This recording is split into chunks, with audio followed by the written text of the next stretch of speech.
সামনে আর জানুয়ারি মাস, 1 জানুয়ারি। জানুয়ারি মাসও আমরার দেশ কিছু ভাইয়াই নকল পিকনিক খাওয়া লইয়া পাগল হয়ে যায়। বাইরে জানি আর এখন পিকনিক যেটা খাবার যান এটা আমরার জন্য নয়, এটা মুসলমান যারা সনাতন ধর্মের মানুষ যারা বৎসর তারা একদিন বাহির হয়, বাহিরিয়া বনভোজন করে।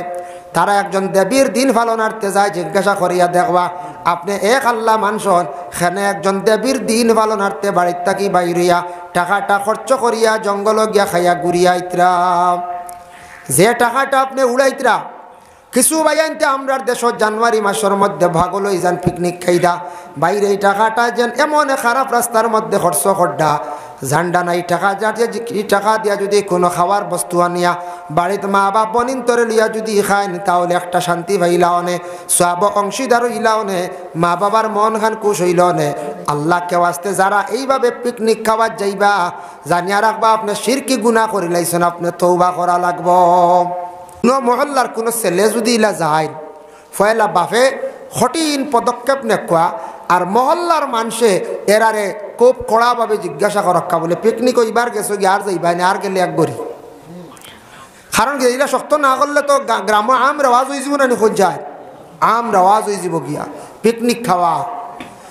এই অবস্থায় যদি গিয়া খারাপ রাস্তায় গিয়া যদি কোনো মানুষ যদি মারা যায় ও নিয়তে বারো অ্যাক্সিডেন্টে মরলে এই মানুষ জাহান্নাম ছাড়ার কোনো রাস্তা নাই, বুড়ার নিয়তে গেছে।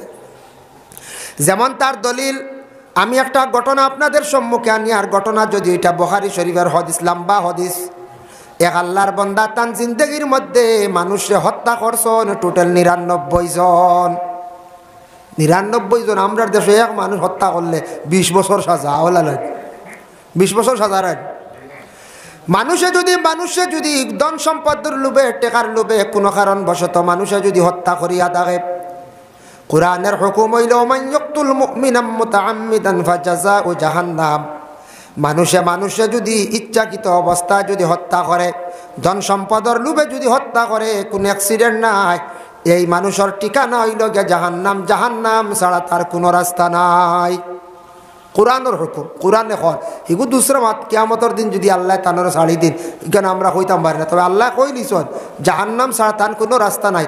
বেটায় 99টা হত্যা করছে, আল্লাহ চাইলে মাফ দিলেই তো পারে, এগু আল্লাহর ব্যাপার। কিন্তু আল্লাহ কইয়া দিছন মানুষ হত্যা করা মহাপাপ, মানে বড় গুনাহ কবিরা, এরা জাহান্নামী। বেটায় 99 হত্যা করে আখতা ভিতরে আল্লাহর খওফ আই গেছে, ডর আই গেছে, তাকওয়া আই গেছে। কইল রে আমি কিতা করতাম, গুনাহ কিলা মাফ করাইতাম। বাড়ি থাকি গুনাহ মাফ করাইবার জন্য বাহির হয়ে গেছে। যাইতে যাইতে রাস্তার মধ্যে গিয়ে একজন মানুষ পাইল, পাওয়ার পরে জিজ্ঞাসা করলেন আলিম সাহেব। কইল আলিম সাহেব হক্কা চাই জীবনে অত গুনাহ করছি, গুনাহটা কিভাবে মাফ করাইতাম? বলে কি গুনাহ? বলে 99 জন মানুষে হত্যা করে রইলাম। বলে আমার জানা মতো এক হত্যার গুনাহ আল্লাহ মাফ দিব কিনা? তুমি 99 হত্যা করছো, এটা গুনাহ তোমার কোনো অবস্থায় মাফ নাই। হইতে গুছা উঠি গেছে।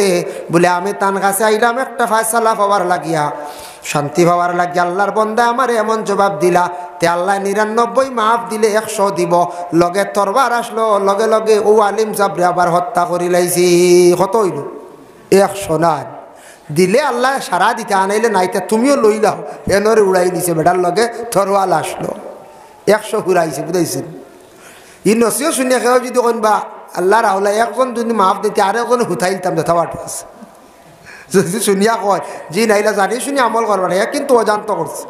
100 ফুরাইনির পরে কইল রে কিতা করা যায়, গিয়ে আরেকজনটে ভাইল, ভাইয়া কইল রে বা আমার গুনাহ কিলা মাফ করাইতাম, 100 জন হত্যাকারী আমি। কইল আমি কইতাম পারতাম না, তবে যাও গিয়ে অমুক জায়গাত এক বুজুর্গ আছেন বড়, তাইন কইয়া দিবা, তাইনে ফয়সালা দিয়া দিবা তোমারে। বড় ধরনের এক বুজুর্গ আছেন, ওলি আল্লাহ মানুষ, তার কাছে যাও গিয়ে রওনা দিছে সেই পীর সাহেবের বাড়িতে। আলিম সাহেব মানে বুজুর্গর বাড়িতে যাইতে সময় আল্লাহর কি হুকুম, আল্লাহর অর্ডার হয়ে গেছে, ওই সেই বন্দার ইন্তেকাল হয়ে গেছে। গুনাহ তো মাফ করাইতে পারলো কিনা কোনো ব্যবস্থা নাই। যেমনি আল্লাহর বন্দার ইন্তেকাল হয়ে গেল, 2 গুরু ফরিস্তা হল আসমান থাকি আইলা, এক গুরু জান্নাতি, অপর গুরু জাহান্নামী।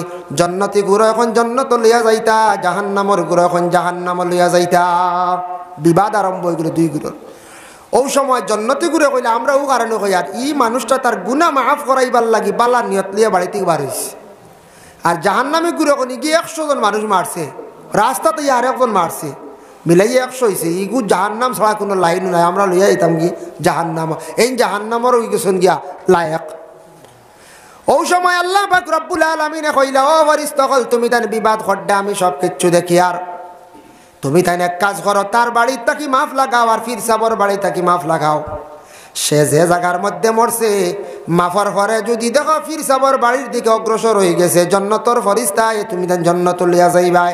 আর যদি দেখো তার বাড়ির দিকে অগ্রসর রয়ে গেছে, বেশি রয়ে গেছে, তাহলে তুমি তাই জাহান্নামি ঘুরে জাহান্নাম লইয়া যাইবাই।